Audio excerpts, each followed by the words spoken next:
Hello, good morning बेटा। अभी हम लोग 9th क्लास केमिस्ट्री डिस्कस कर रहे हैं। चैप्टर फर्स्ट आपका कंप्लीट हो चुका है। लास्ट वीडियो में हमने प्रैक्टिस क्वेश्चंस किए थे। आई होप आप सबने फिर कॉपी में कर लिए होंगे।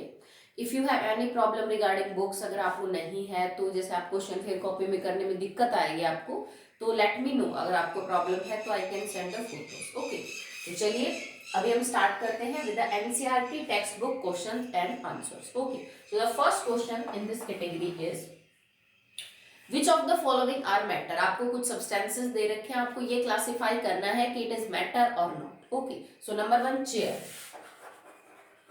सो चेयर इज अ मैटर। ये चेयर मैटर है बिकॉज इसमें वजन है, ये जगह घेरती है, so it is a matter. हवा, एयर। तो बेटा देखो, जो हवा है ना, it is also matter because air occupies space. समझ रहे हो, जहां कुछ भी नहीं होता, जैसे आपने खाली बॉटल ये रख रखी है तो उसके अंदर हवा होगी। हवा जगह घेरती है, ठीक है, कम सही पर उसमें मास भी होता है। ये आप कैसे चेक कर सकते हो, एक बिना फूले हुए गुब्बारे का वजन आप मेजर करिए और एक आप उसमें हवा भर के मेजर करिए, ठीक है। तो गुब्बारा तो वही है, पर जब हवा आप भर रहे हो तो कुछ तो गैस गई है ना अंदर, तो दैट हैव सम मास, कम सही, ठीक है। नेक्स्ट इज, तो ये भी मैटर है। Next is love. तो प्यार बेटा एक फीलिंग है, ये कोई, इसमें कोई वजन नहीं होता, इसने कोई जगह नहीं घेरी होती, ठीक है। सो जो फीलिंग्स है, जो थॉट्स है, हेट है, लव है, ठीक है, खुश होना, दुखी होना, ये सब इमोशंस है, these are not matter. Okay, so love is not a matter. Smell, किसी भी चीज की खुशबू, तो वो बेटा गैसियस फॉर्म में होती है। जैसे मान लीजिए खाना बन रहा है तो उसकी स्मेल, परफ्यूम की स्मेल, ठीक है। तो किसी भी चीज की जो स्मेल है, actually these are gaseous particle. तो मैटर की, तो मैटर होते हैं ना गैस, मैटर की हमने क्लासिफिकेशन की है सॉलिड, लिक्विड एंड गैस। तो smell is matter. Next is hate, किसी से नफरत करना। तो बेटा नफरत करना is not an matter, it just a feeling, ये नहीं है। Next is almonds.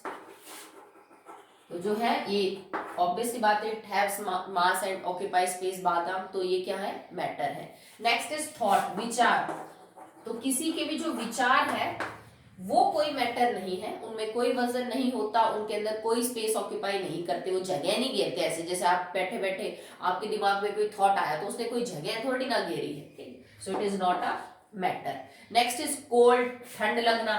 अब ठंड लगना, गर्मी लगना, this is also not a matter, ठीक है। जैसे मान लो आपको ठंड लग रही है तो इसका मतलब ये थोड़ी ना हुआ कि ठंड मैटर हो गया, it's just a feeling, it's sensation है जो आपकी स्किन को फील हुआ है। Next is cold drink.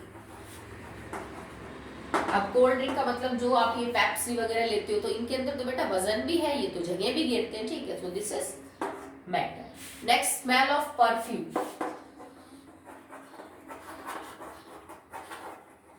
ठीक है। तो smell of perfume is also a, आप कह सकते हो matter, because smell of perfume means कि परफ्यूम गैसेस फॉर्म में अवेलेबल है आपके पास, जो इधर उधर फैल रहा है, जिसकी वजह से आपको उसकी स्मेल आ रही है, तो it is a matter form. Okay, तो पहला क्वेश्चन आपका हो गया। बात करते हैं about the second question. Give reason for the following observations. The smell of hot sizzling food reaches you several meters away, but to get smell from the cold food you have to go closer. ये क्या कहता है बेटा कि अगर खाना गर्म है, जैसे कहीं भी शादी फंक्शन में खाना बनता है तो दूर, कई मीटर दूर से आपको खुशबू आ जाती है कि वहां पे खाना बन रहा है या फिर ये चीज बन रही है। पर अगर वही खाना ठंडा हो चुका है तो उसकी स्मेल इतनी दूर तक नहीं आती। अगर ठंडे खाने का, ठंडे का मतलब है रूम टेम्परेचर के ऊपर खाना है, उसकी स्मेल लेने के लिए आपको फूड के पास जाना पड़ता है, जबकि गर्म खाने की जो स्मेल है वो दूर तक आपको फील होती है। व्हाई? क्योंकि देखो, if your food is hot and if your food is cold, अगर हॉट है इसका मतलब यहाँ पे टेम्परेचर ज्यादा है, यहाँ पे जो टेम्परेचर है वो कम है। और आप बात कर रहे हो about the smell of food, smell is the gases form, समझ रहे हो, स्मेल का मतलब है गैस के जो पार्टिकल है वो इधर से उधर जाएंगे, ठीक है। तो अब टेम्परेचर ज्यादा होने का मतलब क्या है, यहाँ पे जो पार्टिकल्स हैं उनकी जो काइनेटिक एनर्जी है वो भी क्या है बेटा, ज्यादा है। बिकॉज मैं आपको बता चुकी हूँ टेम्परेचर और kinetic energy of gas is directly proportional. जितनी ज्यादा टेम्परेचर होगा उतनी ज्यादा काइनेटिक एनर्जी होगी, ठीक है। यहाँ पे अगर टेम्परेचर कम है तो इसका मतलब जो पार्टिकल्स हैं उनकी काइनेटिक एनर्जी भी क्या है, कम। अब एक बात बताओ, काइनेटिक एनर्जी क्या होती है, formula is actually kinetic energy is equal to half mv square. भाई देखो किसी पर्टिकुलर पार्टिकल के लिए half is a constant, mass तो उसका बदल नहीं सकता, ठीक है। अगर तुम तेज चल रहे हो या तुम धीरे चल रहे हो तो तुम्हारा वजन थोड़ी ना बदल जाएगा, स्पीड बदल सकती है, वेलोसिटी बदल सकती है। तो काइनेटिक एनर्जी अगर टेम्परेचर बढ़ने के साथ बढ़ती है और टेम्परेचर कम होने के साथ कम होती है, और kinetic energy if is half mv square, तो मतलब ये चीजें तो कांस्टेंट है, ये तो बदलती नहीं। तो कौन सी चीज बढ़ती है और घटती है, दैट इज वेलोसिटी, जिस स्पीड से आपका जो गैस का पार्टिकल है वो मूव कर रहा है। अगर यहाँ आपका खाना गर्म है, मतलब टेम्परेचर ज्यादा है, टेम्परेचर ज्यादा है तो गैस के मॉलिक्यूल्स की काइनेटिक एनर्जी तो उनकी वेलोसिटी भी ज्यादा, तो वो तेजी से मूव करेंगे। तो खाना यहाँ बन रहा है तो आप उसको 10 मीटर दूर से भी आराम से स्पेल कर सकते हो, बिकॉज गर्म खाने के अंदर जो गैसेस पार्टिकल है वो बहुत तेज स्पीड से मूव करते हैं, तो दूर तक आप उनको फील कर सकते हो। जबकि अगर ठंडा खाना जो है वो ठंडा है, तो मतलब टेम्परेचर कम, टेम्परेचर तो कम तो पार्टिकल्स की काइनेटिक एनर्जी भी कम, काइनेटिक एनर्जी भी कम, तो वो उस स्पीड के साथ ट्रेवल नहीं कर सकते जितना कि यहाँ पे। तो आपको इनकी स्मेल लेने के लिए क्या जाना पड़ेगा बेटा, पास जाना पड़ेगा। Okay next, A diver is able to cut through water in a swimming pool. Which property of matter does this observation show? Diver क्या होता है, जो पानी के अंदर गोताखोरी करते हैं उनको आप बोलते हैं, डाइव करने वाले को डाइवर बोलते हैं। तो कह रहा है कि मान लीजिए किसी स्विमिंग पूल में एक डाइवर है जो डाइव कर रहा है, वो उस पानी के अंदर स्विम करता है, इधर उधर घूमता है, वो बेंट होता है, ठीक है, मतलब पानी के अंदर वो ट्रेवल कर रहा है, ठीक है। जबकि पानी is a form of matter, liquid state, मतलब आप किसी स्टेट के अंदर पेनिट्रेट करके उसके अंदर कट वगैरह कर रहे हो, इससे क्या पता चला आपको मैटर की इस फॉर्म के बारे में। तो देखो बेटा, यही सेम चीज अगर मैं किसी सॉलिड के लिए करती तो क्या एप्लीकेबल होता, भाई आप किसी लकड़ी के टुकड़े के अंदर तो तैर नहीं सकते हो, ठीक है। हाँ गैस के अंदर हम कर सकते हैं, जैसे हम इस रूम में खड़े हैं, रूम में गैस है, हम आराम से गैस के अंदर से पास हो सकते हैं, मूवमेंट कर सकते हैं, नो प्रॉब्लम, ठीक है। तो सॉलिड के अंदर जो है वो आप ऐसा नहीं कर सकते, यूं तो नहीं है ना कि मैं बोर्ड के अंदर से हाथ डाल दूंगा वो हिल जाएगा, नॉट पॉसिबल। लिक्विड में से आप कर सकते हो कि आप पानी की बाल्टी भरी हो, उसमें अपना हाथ इधर उधर करो, हिल जाएगा, गैस में भी हिल जाता है, नो प्रॉब्लम। तो कह रहा है कि इस प्रॉपर्टी से तुम्हें मैटर की स्टेट के बारे में क्या समझ में आया, तो इससे हमें यह समझ में आया कि लिक्विड स्टेट के अंदर जो पार्टिकल्स के बीच में फोर्स ऑफ अट्रैक्शन है, that is not so strong, that is not so strong, बहुत ज्यादा स्ट्रॉन्ग नहीं। क्यों, क्योंकि अगर ये फोर्स जो है वो सॉलिड की तरह बहुत ज्यादा स्ट्रॉन्ग होती तो इसका सीधा सा मतलब था कि पार्टिकल इतने टाइटली एक दूसरे के अंदर हेल्ड है कि आप उसके अंदर जा नहीं सकते हो, आप यूं हाथ नहीं डाल सकते, I can't you know push the board, कि आपका जो बोर्ड है उसके अंदर पेनिट्रेट कर जाएगा मेरा हाथ, नहीं पॉसिबल है, क्योंकि ये सॉलिड है, इसमें टाइटली बड़े जो पार्टिकल्स है वो बहुत टाइटली पैक है, स्पेस ही नहीं आपके हाथ को जाने के लिए, ठीक है। पर लिक्विड के अंदर ये जो इंटर पार्टिकल फोर्स है ये थोड़ी कमजोर है, ठीक है, पार्टिकल थोड़े दूर दूर है, तो you can penetrate in this state, तो एक डाइवर उसमें जा सकता है, मुड़ सकता है, कट कर सकता है, उसे कोई प्रॉब्लम नहीं होगी। तो हमें क्या पता चला, that force of attraction in the liquid state water is less, that's why we can move your hand or our body. Okay, next देखिए, what are the characteristics of particles of matter?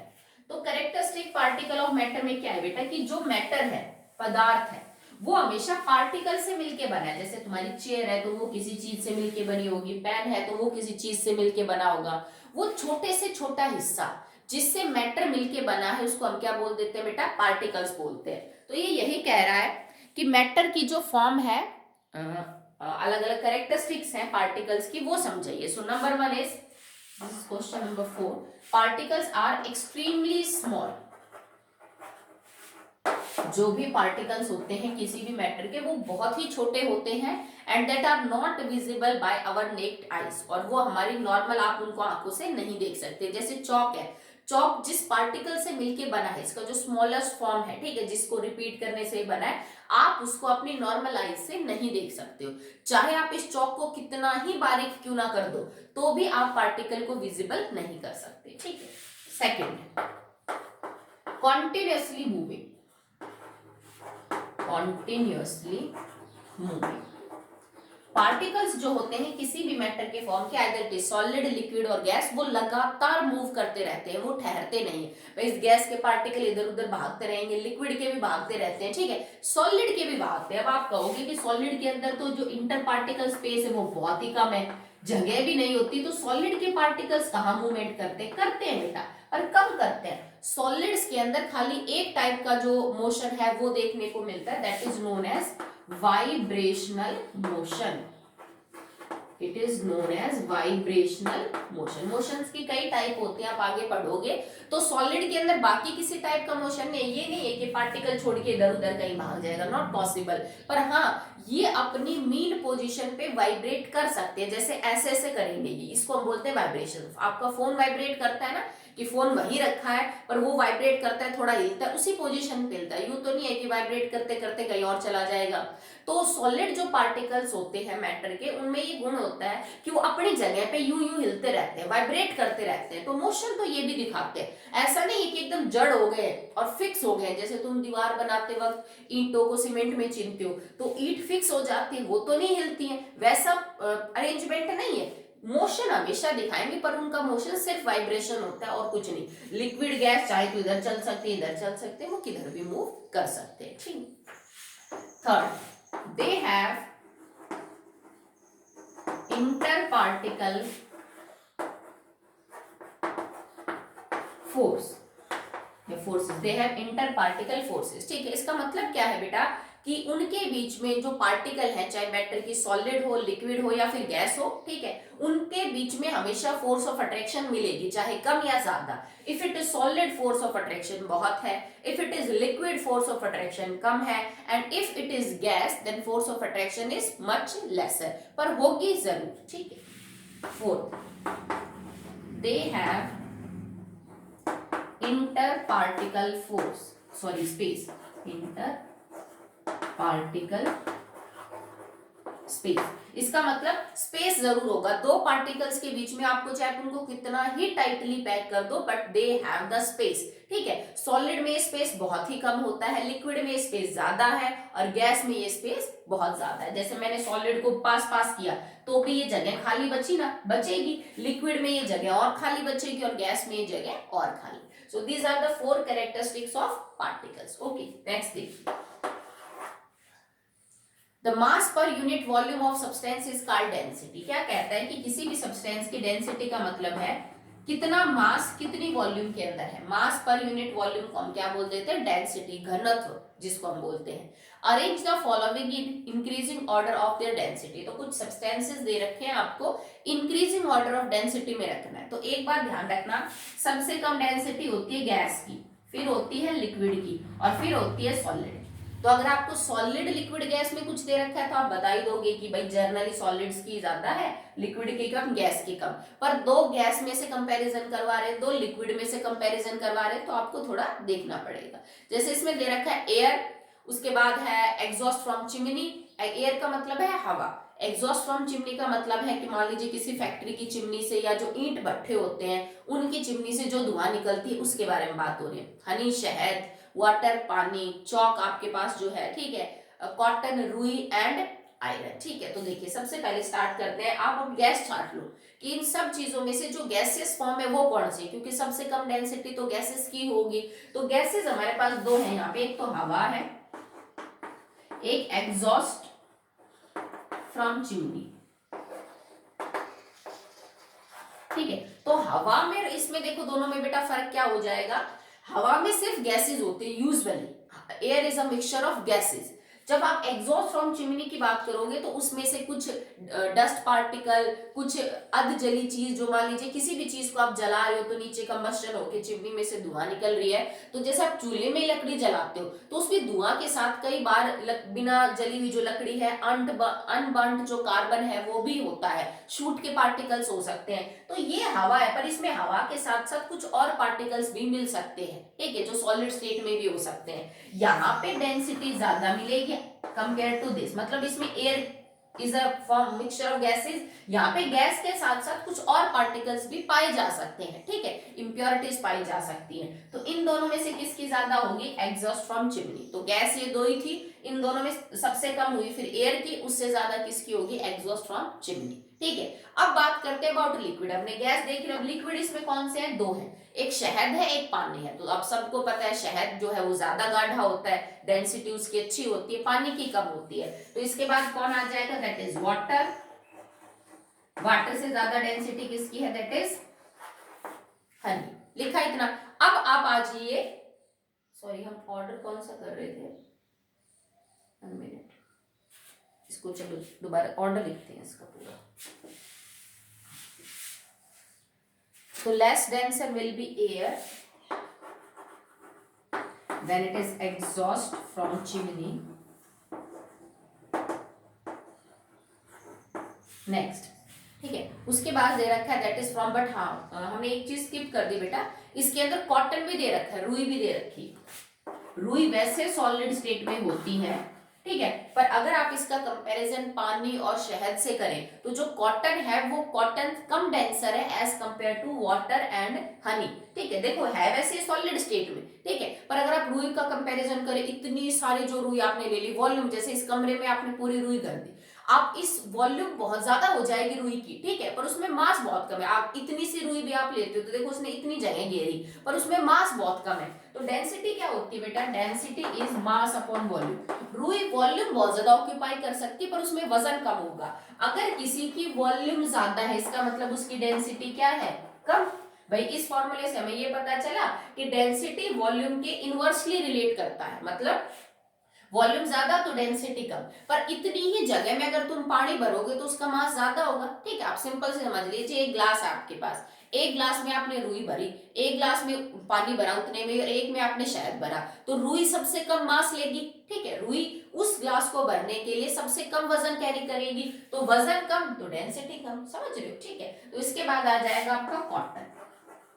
Cotton के बाद then it is water, then it is honey, और check कर लेते हैं कितने बचे हैं। अब आपके पास चौक और आयरन बचा, तो इसके मुकाबले तो बेटा आयरन की डेंसिटी ज्यादा है। कैसे कंपेयर करोगे, इतना ही आप कोई सरिया काट लो आयरन का, बिल्कुल जिसकी लंबाई चौड़ाई मोटाई सब सेम हो, और एक आप आयरन लो और दोनों का मास मेजर करो। इतने ही टुकड़े का अगर आयरन का सरिया है उसमें मास ज्यादा मिलेगा बजाय कि चौक के अंदर जो वजन है, ठीक है। तो इफ वॉल्यूम इज सेम तो मास ज्यादा किसका है, आयरन का, तो डेंसिटी भी आयरन की क्या हुई, ज्यादा।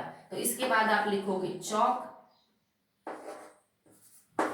और उसके बाद लास्ट आएगा दैट इज आयरन। तो आयरन की डेंसिटी सबसे ज्यादा आएगी। ओके चलिए, नेक्स्ट इज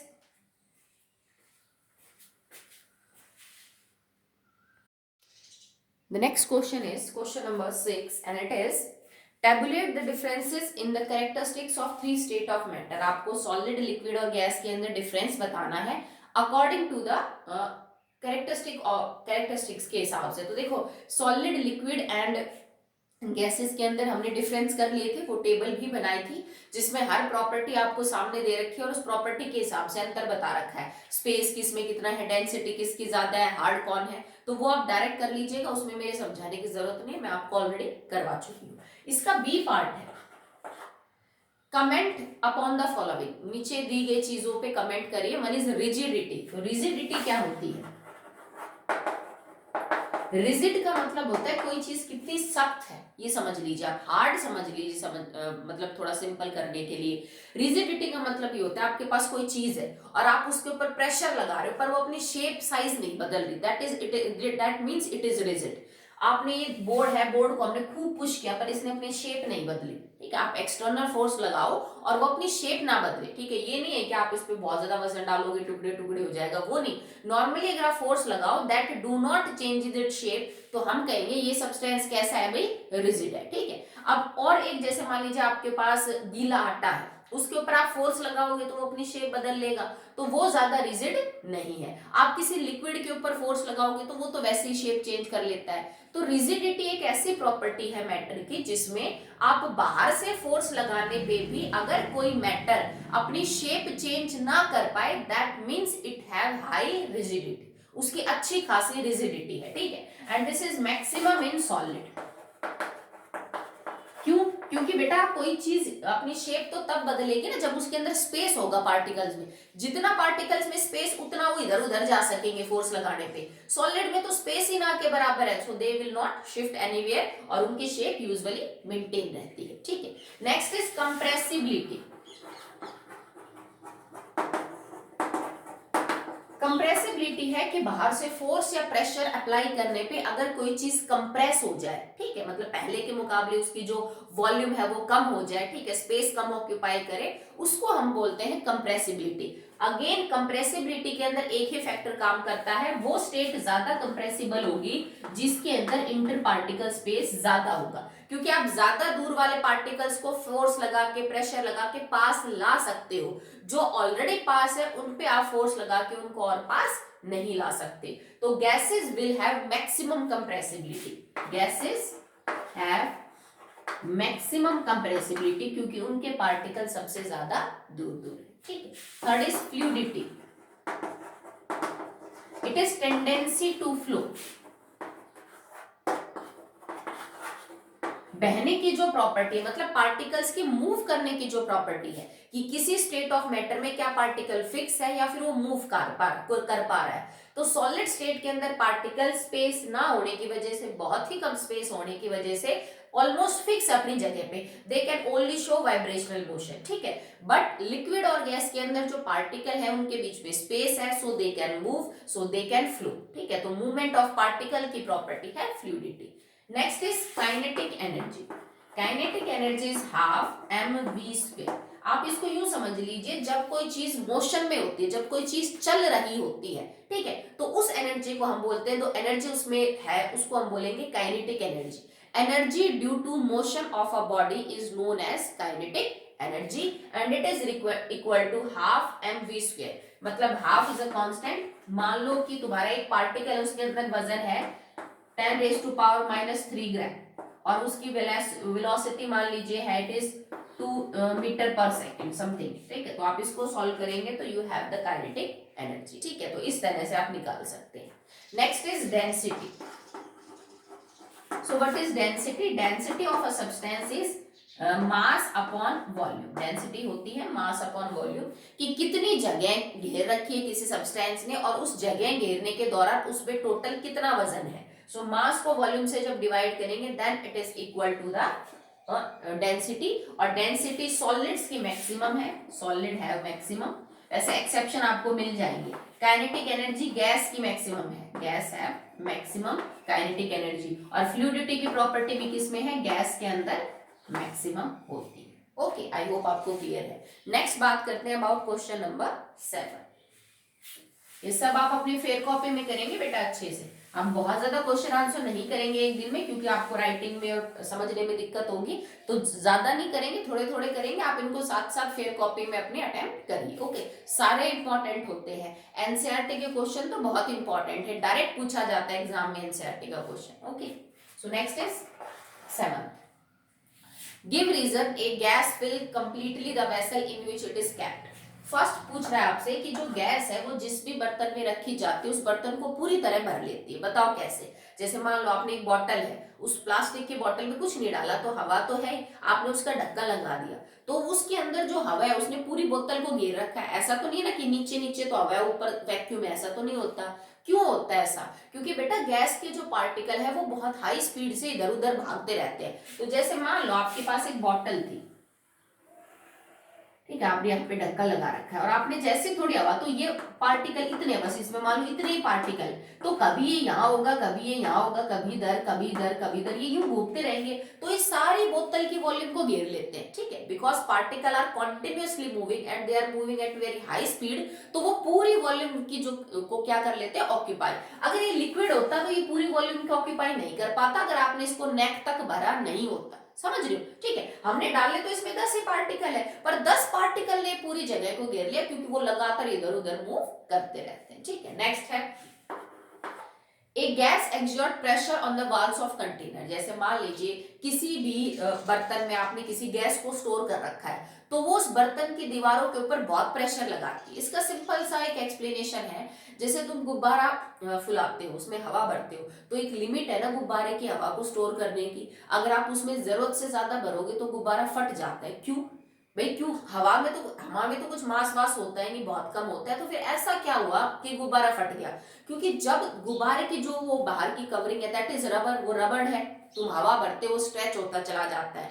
पर जब तुम हवा भरते हो तो हवा उस गुब्बारे की जो मेम्ब्रेन है उसको जो बना है रबड़ लाइक मटेरियल का, उस पे अपना प्रेशर लगाती है, जोर लगाती है। तुम हवा भरे जा रहे हो, हवा और जोर लगा रही है, तुम भरे जा रहे हो, हवा और जोर लगा रही है। और एक ऐसी लिमिट आती है जब जितना वो रबड़ की मेम्ब्रेन है वो प्रेशर बर्दाश्त कर सकती है, तुमने उससे ज्यादा डाल दिया उसमें, तो वो फाइनली वहां से क्या हो जाता है, फट जाता है। ठीक है, हमने आपने हमेशा नोट किया होगा, जैसे कोल्ड ड्रिंक की बोतल है, जब आप एकदम सील्ड लाते हो, खोली नहीं, तो वो बहुत टाइट होती है बाहर से। ठीक है, क्यों? क्योंकि उसके अंदर कार्बन डाइऑक्साइड गैस भरी जाती है, वो गैस प्रेशर लगाती है बोतल के ऊपर, तो बोतल बहुत ही टाइट महसूस होती है हाई प्रेशर पे। ठीक है, आप उसी बोतल को 2 मिनट खोल के उसका ढक्कन साइड में कर दीजिए और उसके बाद फिर ढक्कन बंद करिए, वो आपको पिलपिली लगेगी। क्यों लगेगी? थोड़ी सी मतलब सॉफ्ट लगेगी, बिकॉज उसमें से गैस क्या निकल गई बाहर। जैसे ही तुमने ढक्कन खोला, गैस क्या निकल गई बाहर।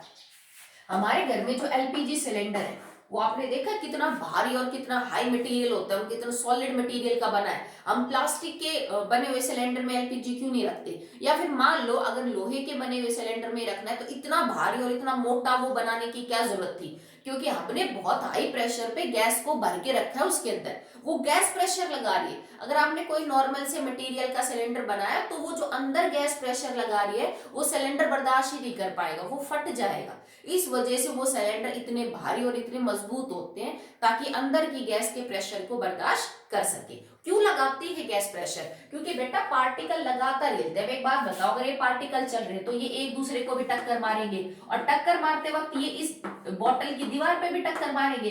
अगर मैं इसके ऊपर किसी चीज की टक्कर मारूं तो इसके ऊपर प्रेशर फील होगा कि नहीं? ठीक है, क्योंकि प्रेशर होता ही फोर्स और एरिया है। ठीक है, तो आप जब किसी चीज पर्टिकुलर एरिया पे कोई फोर्स लगाओगे तो इसका मतलब उसको प्रेशर फील होगा। ठीक है, तो प्रेशर जो है वो आपको महसूस होता है because particles are moving and they are hitting the surface of vessel. वो लगातार वेसल के सरफेस को हिट करते रहते हैं, जिस वजह से प्रेशर फील होता है। ठीक है, नेक्स्ट है